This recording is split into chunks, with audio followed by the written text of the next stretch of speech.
Tes tes. Oke, Assalamualaikum warahmatullahi wabarakatuh. Perkenalkan nama saya Zal Pradila, saya dari kelas TI 04 angkatan 2025. Pada kesempatan kali ini saya akan mempresentasikan proyek struktur data praktikum yang berjudul Sistem Aplikasi Pengajuan Judul Skripsi dan Deteksi Kemiripan Judul. Jadi program ini itu dibuat untuk membantu proses pengajuan judul skripsi dengan melakukan pengecekan tingkat kemiripan terhadap judul-judul yang sudah pernah disetujui oleh dosen sebelumnya, sehingga dapat mengurangi kemungkinan adanya uh, judul yang mirip-mirip. Pada program ini, saya menerapkan beberapa materi dari struktur data. Jadi, yang pertama itu ada struct, yang kedua itu linked list, yang tiga queue, dan yang keempat struct. Jadi secara alur programnya itu dimulai ketika mahasiswa mengajukan judul skripsi. Setelah judul dimasukkan, sistem akan membandingkan judul tersebut dengan seluruh judul yang ada di arsip menggunakan metode Jakarta Similarity. Berdasarkan hasil persentase kemiripannya, hasil akan menentukan apakah judul tersebut aman, perlu direvisi atau ditolak. Jika aman atau perlu direvisi, maka judul akan masuk ke dalam antrian dosen. Sedangkan jika tingkat kemiripannya terlalu tinggi, maka judulnya langsung ke riwayat revisi. Jadi pada implementasi pertama yang project yang saya terapin itu, yang pertama itu ada struct. Jadi struct itu digunakan untuk menyimpan data mahasiswa, data pengajuan, serta node-node yang digunakan oleh linked list, queue, dan struct. Dengan adanya struct, data jadi lebih rapih karena setiap informasi yang disimpan itu dalam satu kesatuan. Terus selanjutnya itu ada linked list. Jadi linked list itu digunakan sebagai tempat penyimpanan arsip judul skripsi yang sudah disetujui. Jadi alasan menggunakan linked list itu adalah karena jumlah judulnya akan terus bertambah, sehingga lebih fleksibel dibandingkan menggunakan array yang ukurannya harus ditentukan sejak awal. Jadi saat si dosennya menyetujui sebuah judul, data tersebut akan ditambahkan ke bagian akhir linked list. Terus selanjutnya ketiga itu queue. Ya, queue. Jadi queue itu digunakan untuk menyimpan antrian pengajuan siswa.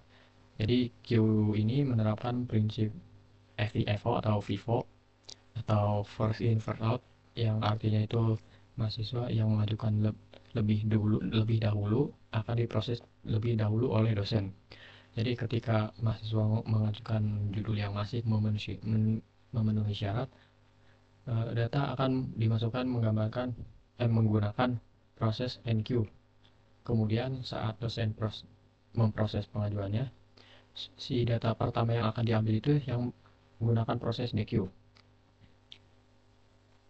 Terus selanjutnya di bagian start. Jadi start digunakan untuk menyimpan riwayat judul yang ditolak atau perlu direvisi. Jadi si start ini menggunakan konsep LIFO atau LIFO atau last in first out, sehingga judul yang paling baru ditolak akan muncul di bagian paling atas. Hal ini memudahkan mahasiswa maupun dosen untuk melihat riwayat revisi baru. Jadi di proses ini kan ada ini file kemiripan. Jadi si deteksi kemiripan ini, yang pertama itu judulnya akan dipisah menjadi kumpulan kata menggunakan string string. Setelah itu seluruh kata diubah menjadi huruf kecil agar proses pembandingan tidak dipengaruhi perbedaan huruf kapital. Terus selanjutnya kata-kata tersebut disimpan ke dalam set, sehingga kata yang sama tidak dihitung lebih dari satu kali. Kemudian sistem penghitung jumlah kata yang sama serta jumlah seluruh kata unik. Dari hasil tersebut dihitung persentase kemiripan menggunakan rumus Jakarta Similarity. Terus selanjutnya itu kan setelah diproses itu ada status ya. Jadi berdasarkan hasil perhitungan program, jadi si program ini membagi status menjadi 3 kategori. Jika persentase pemiripannya kurang dari 20%, maka statusnya aman. Jika berada di antara 20 sampai 30%, maka statusnya perlu direvisi. Sedangkan lebih dari 30%, maka statusnya ditolak dan langsung masuk ke riwayat revisi. Terus selanjutnya di sini ada penyimpanan. Jadi program ini juga memiliki fitur penyimpanan data ke dalam file. Jadi arsip judul yang sudah disetujui disimpan kepada file data arsip teks ya. Sedangkan riwayat revisi disimpan ke file data riwayat txt. Untuk file data arsip yang sudah disetujui oleh dosen, dan ini riwayat revisinya. Oke, kita langsung saja ke demo programnya.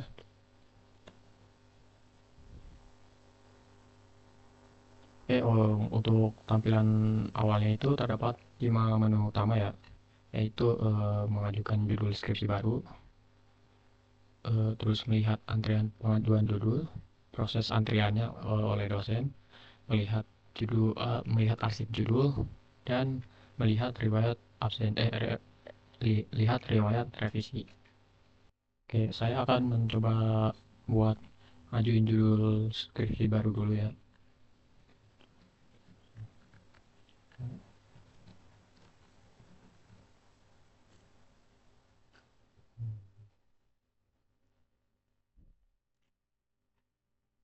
Jadi hasil pengajuan skripsinya seperti ini ya. Dimulai dari ini, forum sampai ini. Yang saya input judulnya itu paling mirip dengan aplikasi pemesanan makanan restoran berbasis Android, dan presentasi kemiripannya itu 12,5%-an. Jadi statusnya aman. Nah, setelah statusnya aman itu masuk ke dalam antrian atau queue. Kita coba klik yang kedua. Nah, ini tampilan antrian seluruh judul yang menunggu diproses oleh dosen menggunakan queue. Terus selanjutnya itu di bagian proses antrian oleh dosen. Nah, kalau kita klik ini, di sini ada opsi ya, apa disetujui judul ini ya atau tidak. Jadi jika si dosennya menyetujui, maka judulnya akan masuk ke arsip linked list, dan jika tidak setuju maka judulnya tidak akan masuk ke stack sebagai riwayat revisi. Kita coba setujukan saja di sini. Nah, disetujui, judul masuk ke arsip linked list dan disimpan. Buat melihat judul yang sudah di ACC itu, kita bisa ketik nomor 4 ya, bagian ini, lihat arsip judul. Nah, ini ini adalah judul-judul skripsi yang sudah disetujui dan tersimpan ke dalam linked list ya, dimulai dari pertama, kedua, ketiga, sampai yang terakhir yang baru saja di ACC. Ini yang sudah saya ini ya, yang buat ini. Terus dan menu terakhir ini menu revisi, riwayat revisi. Jadi riwayat revisi ini menampilkan seluruh judul yang pernah ditolak atau direvisi menggunakan step. Sekian dari presentasi saya pada kali ini. Saya meminta maaf apabila project yang saya buat ini mungkin tidak sesuai dengan keinginan Ibu. Terima kasih. Wassalamualaikum warahmatullahi wabarakatuh.